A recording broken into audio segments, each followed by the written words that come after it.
পাচ্ছিস দেখে না। মাথার ঘাম পায়ে ফেলে উৎপাদন করা আলু নিয়ে একরাশ স্বপ্ন ছিল ঠাকুরগাঁয়ের কৃষকদের।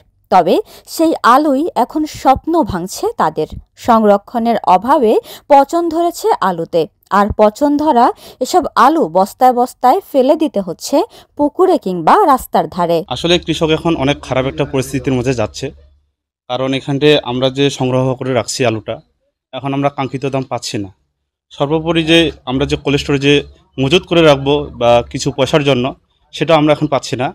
কারণ কোল্ড স্টোর আগে থেকেই কিছু সিন্ডিকেট ওরা বুক করে নিছে, এখন ওই জায়গায় আমরা কোনো আলু রাখতে পারি নাই।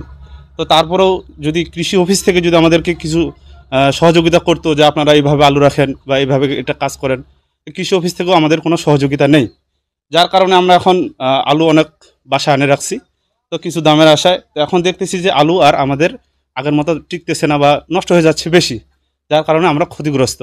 অন্যান্য ফসলের পাশাপাশি আলু উৎপাদনে ব্যাপক ভূমিকা রাখেন ঠাকুরগাঁও জেলার কৃষকরা।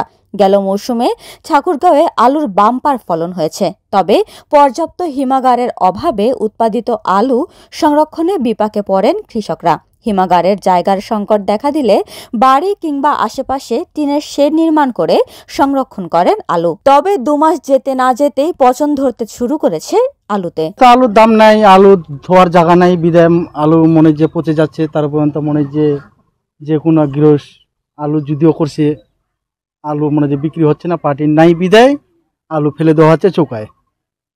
আলু যদি দাম থাকতো কিংবা কৃষক অবশ্যই বাঁচতো, কৃষকও যাচ্ছে আলু করে, দাম হয় না বিদায় আলু চৌকায় ফেলে দিতে হচ্ছে।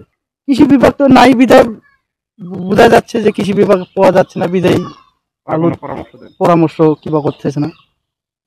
কৃষকরা বলেন, প্রতি বিঘা জমিতে আলু উৎপাদনে 70 থেকে 80 হাজার টাকা খরচ হলেও এখন 30 হাজার টাকাও মিলছে না আলু বিক্রি করে।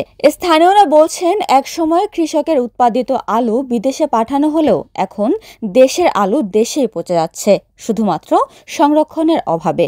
সে কারণে কৃষকরা ক্ষুব্ধ হয়ে ময়লার ভাগাড়ে ফেলে দিচ্ছে এসব আলু। আমরা যেন বিঘায় 80 হাজার টাকা খরচ করছি, ওখানে হচ্ছে 30 হাজারও আসে না। তাহলে কৃষক না বলে যে 8 টাকা 9 টাকা 7 টাকাও নেয় না নালালটা, তখন ওই যে ফেলে দিতে হয়। ঘরে রাখা যায় অতগুলো আলু, যেমন পচে একদম খারমা বাঁধে, ওগুলো হচ্ছে ঢাকি বা এতে ভার করে ফেলে দিই। বর্তমান পরিস্থিতি খুব খারাপ। বর্তমানে এখন আমাদের আলু আর থাকতেছে না, রাখা যাচ্ছে না কোনো মতেই। যদিও অল্প স্বল্প আছে, তারপরেও কিন্তু রাখা যাচ্ছে না, বাড়িতে পচে যাচ্ছে। এই বিষয়ে কৃষি সম্প্রসারণ অধিদপ্তরের উপপরিচালক বলেন, আলু সংরক্ষণের বিষয়ে কৃষকদের নিয়মিত পরামর্শ দিয়ে যাচ্ছেন তারা। কৃষক আলুর ভালো দাম পাচ্ছে না, তবে আলু নষ্টও হচ্ছে না, এমনটাই জানান তিনি। আমরা কৃষককে এই যে এখন মনে করেন যে কৃষক এই যে আলুটা আছে এটা তো উৎপাদন করছে, আমরা কৃষককে যেটুকু সাপোর্ট দিচ্ছি সেই সাপোর্ট হচ্ছে যে তাকে আমরা আসলে পরামর্শ দিচ্ছি কিভাবে এই আলুটা উনি মানে দীর্ঘদিন ওনার বাড়িতে যতদূর সম্ভব সংরক্ষণ করে রাখতে হবে। আমরা এইটুকুই পরামর্শ। কৃষক কিন্তু আলু নষ্ট করতেছে না, প্রয়োজনে হচ্ছে যে তার গরুকে খাওয়াচ্ছে, কিন্তু হচ্ছে যে আলুটা নষ্ট। কৃষকের আর্থিক ক্ষতি হচ্ছে, কিন্তু আসলে নষ্ট। উপমা রায়, সোনালী নিউজ।